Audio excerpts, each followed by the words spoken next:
Hi everyone. I've just come to talk to you a little bit about what to expect in the next few months and ultimately with those GCSEs next year. So here we go. So bear with me while I just talk you through some of the options that we have going on. Here we go.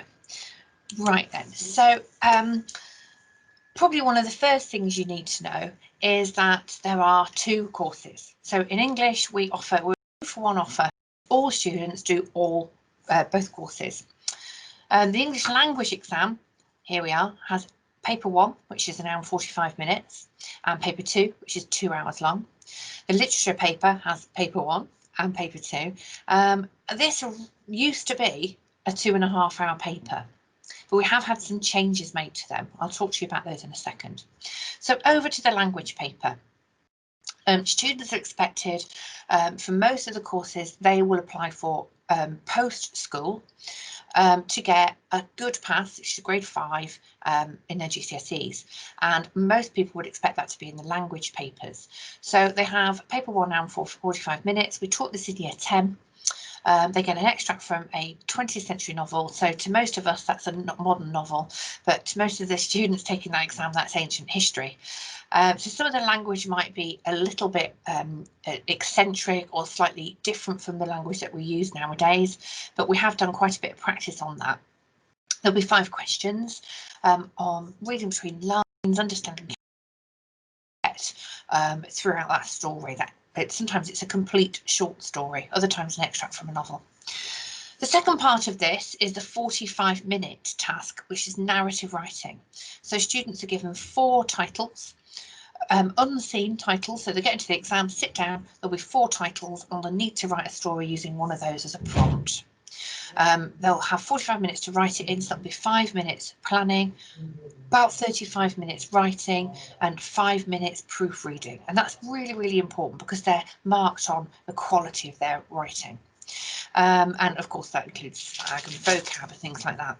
Paper 2 I've highlighted in red, and that's because paper 2 is going to be the trial examination that our year 11 in February.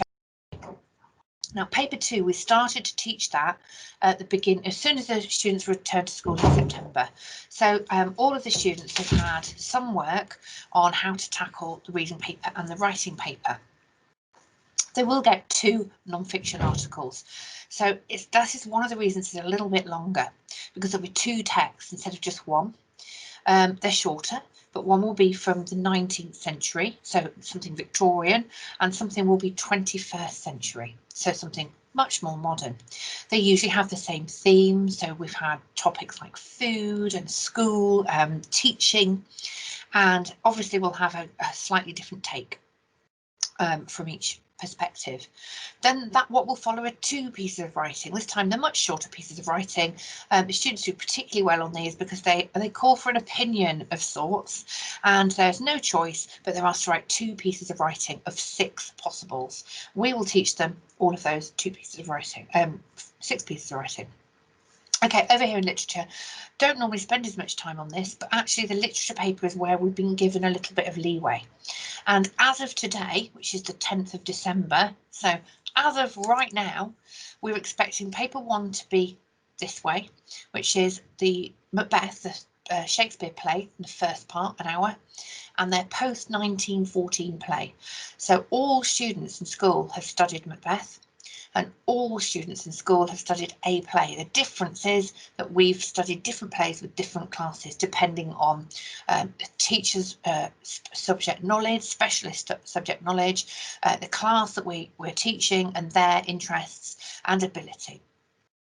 Paper 2, as I say, used to be 2.5 hours, but we've been given an opportunity to reduce that by taking out a unit. And we took out, as soon as we could, October time, we took out the poetry anthology. We're now left with Christmas Carol and unseen poetry. So there we go, that was October 2020. Today is the 10th of December. We'll see how things go, but that's what we're working towards. So what can they be doing? What can your daughter, your son be doing between now and the trial examinations to start with, and ultimately their GCSEs in May and June of 2021? Well, for example, every lesson counts. It always does. But at the moment, we're getting through quite a lot of content in every lesson. We could teach an entire skill in a lesson. Our after school classes, we're teaching a particular unit of work for literature. They need to be there. So every lesson counts. And if your son or daughter has been, cruising perhaps, or thinking, I'll pull it out the bag at the last minute, it's the last minute is now. So everything they do in the classroom now is important. We are monitoring everything that they're doing. What have we given you to help you? Well, there are lots and lots of English revision guides. We use Educas. So if there's something you want to buy that we haven't offered you and you find something, make sure you use the right exam board. It's Educas. You can just see it just on the top of this workbook here, look there. There are many, many revision guides available to buy for English literature, because most of the text, Macbeth, for example, has been an exam text probably since most of you were at school. We also have our own little invention, which are the Snow Day booklets, where they're homemade, departmental made, paper A4 booklets filled with old papers, past papers, papers that we've adapted to fit the new exams. And in there's lots of reading and writing tasks for both English language papers. We call them snooklets because one of our teachers asked me why I'd made them, and I said, well, I'm terrified there'll be snow and our students will have to go home for a few days. Little did we know that snow will be the last of our troubles, but actually we then shortened that, as only English teachers will, to snooklets, Snow Day booklets. We also, as you will be well aware, making very good use of our Google Classrooms. They're mostly organised now into subject matter.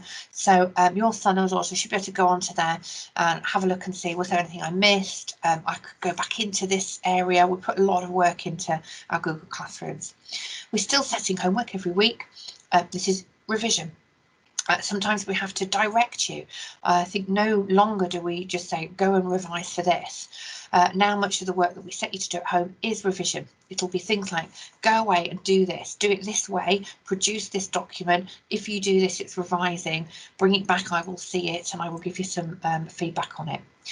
Nearer to the examinations, we will also provide some other exam material as soon as we get them available, and that will be mostly in the classroom, but also using Google Classrooms and all our other resources. I have put the names of all the current Year 11 teachers on there. So Mrs. Granger, Mrs. Vickers, Mrs. Johnson, Mrs. Jones, Mrs. Hutton and Mrs. Robinson, and myself, Mrs. Stockhill. And at the bottom there is my email address. I am more than happy for you to email me if you have any questions, but you could also email your child's teacher directly. And all you would do is put their name instead of mine, lowercase. Okay. Now, there we go. There is one of these snooklets. Okay, so that's for paper one, or the exam board likes to call it component one.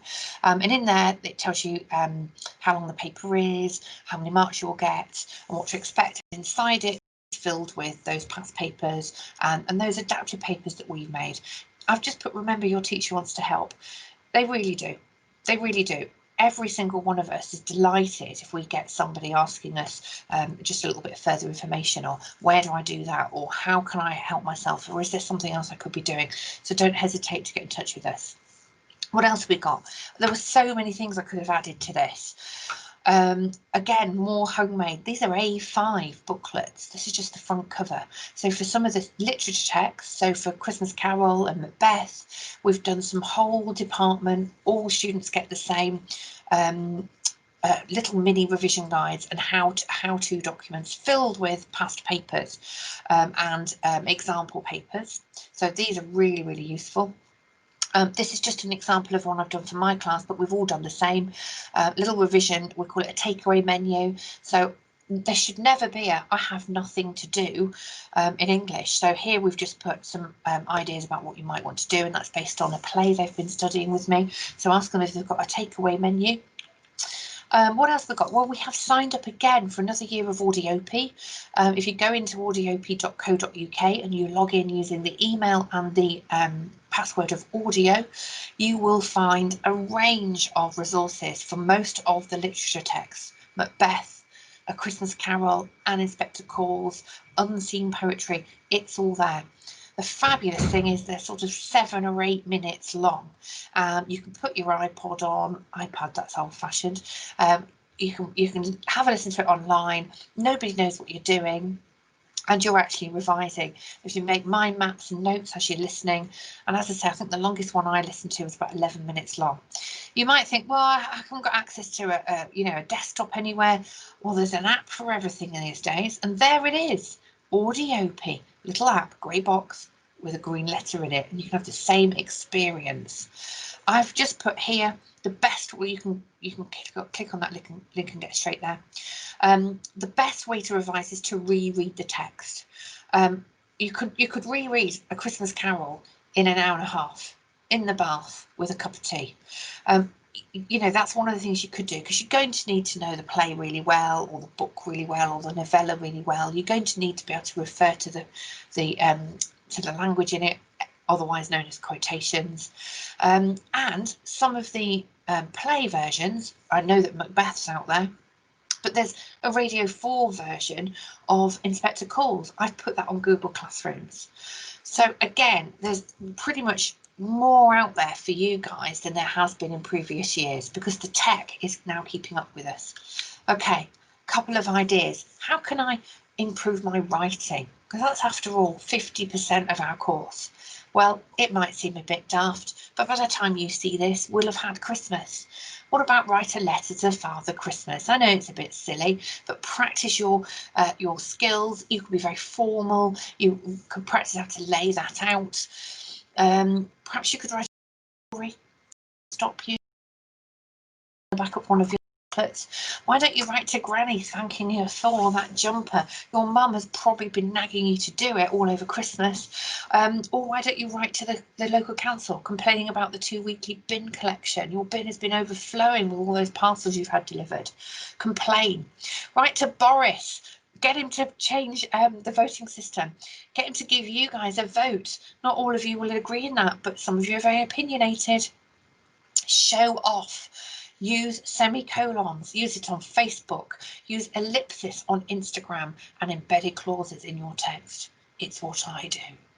Get yourself a dictionary. If you don't know who he is, honestly read every day from his dictionary. He was a superb writer. Did you notice my semicolon?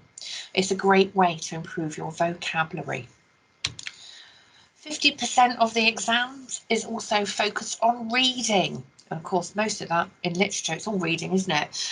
Read something, read anything, read anything at all. I mean that. I am not precious about you reading the 19th century Dickens novels. I really am not. But paper 2 uses a mixture of non-fiction and media text. So you could read newspapers, magazines, autobiographies, film reviews. It is still reading. Test yourself. Find yourself some articles from said magazines, newspaper articles. Write your own questions. What impression do you get of Wayne Rooney from this page in his autobiography? Reread those literature texts. Have I said that before? I'm saying it again. Get yourself a little pack. You want post-it notes. You want to mark important chapters. You want to note quotes down and extracts that you want to come back to. Did I say read? Of course I did. Okay, folks, I'm going to come out of this. Okay, I'm really hoping that some of that has reminded you of some of the skills that you're going to be tested on, and I'm really hoping that the information you got on there was useful. Okay, as I say, get in touch if you need anything. Thank you very much.